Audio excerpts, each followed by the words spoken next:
میرے حضور نے یہاں تک فرمایا کہ جو شخص قرآن پڑھتا ہے اس کے لہجے میں لکنت کی وجہ سے یا عجمی ہونے کی وجہ سے وہ اٹکتا ہے اور اس کا لہجہ ٹوٹتا ہے، تو میرے حضور نے فرمایا اللہ اس کو دوہرا ثواب عطا کرتا ہے، ایک قرآن پڑھنے کا ثواب اور ایک اس کو اٹکنے سے جو تکلیف ہوتی ہے، تو فرمایا اللہ اس کا بھی اس کو ثواب عطا کرتا ہے۔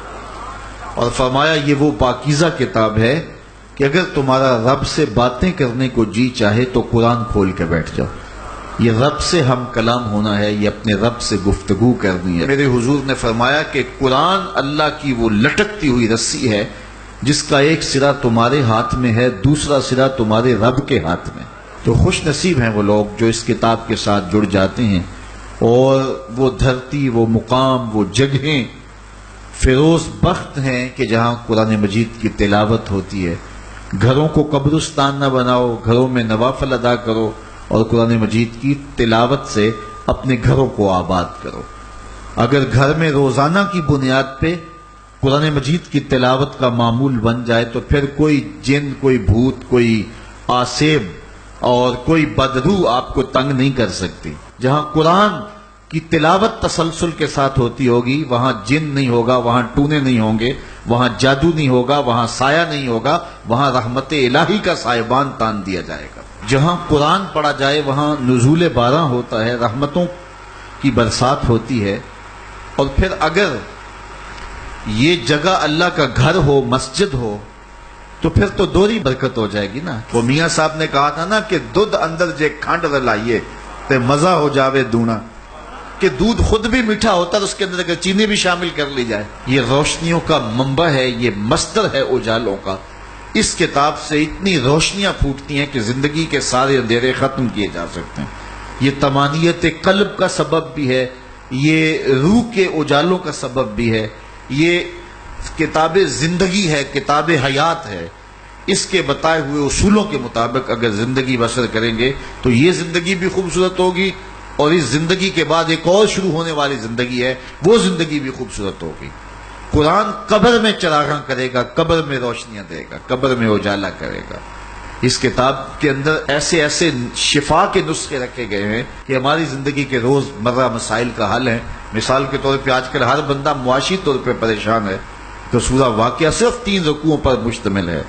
اگر یہ معمول زندگی بنا لے تو سورہ واقعہ جہاں ہوگی وہاں نحوستیں اور بے برکتیاں نہیں ہوں گی۔ سورہ یاسین پڑھو گے تو بے پناہ برکتیں اس کے دامن میں رکھی ہوئی ہیں۔ اسی طرح سورہ اخلاص صرف 3 مرتبہ پڑھیں گے تو پورے قرآن پڑھنے کا ثواب نصیب کر دیا جائے گا۔ ایک شخص حضور کی خدمت میں حاضر ہوا اور اس نے حضور سے کہا کثیر العیال ہوں، ذرائع آمدنی بہت تھوڑے ہیں، تو میرے لیے کوئی دعا کیجئے، کوئی مجھے نسخہ بتائیے۔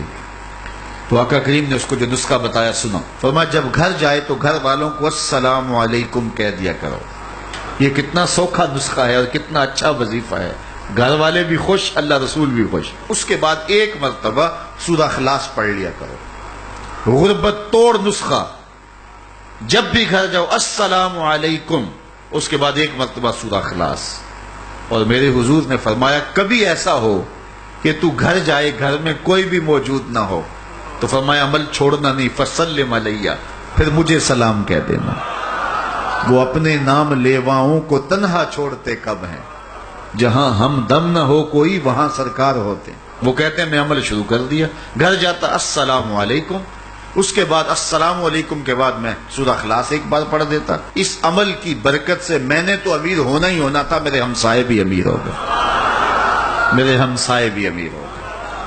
تو قرآن کو اپنی زندگی میں بسا لو، قرآن کو شامل کر لو، دنیا بھی سنورے گی، قبر بھی سنورے گی، نزا کا عالم بھی سنورے گا، حشر میں بھی اجالے ہوں گے، جنت کی بہاریں بھی نصیب ہوں گی، اور رسول اللہ کا ساتھ نصیب ہوگا۔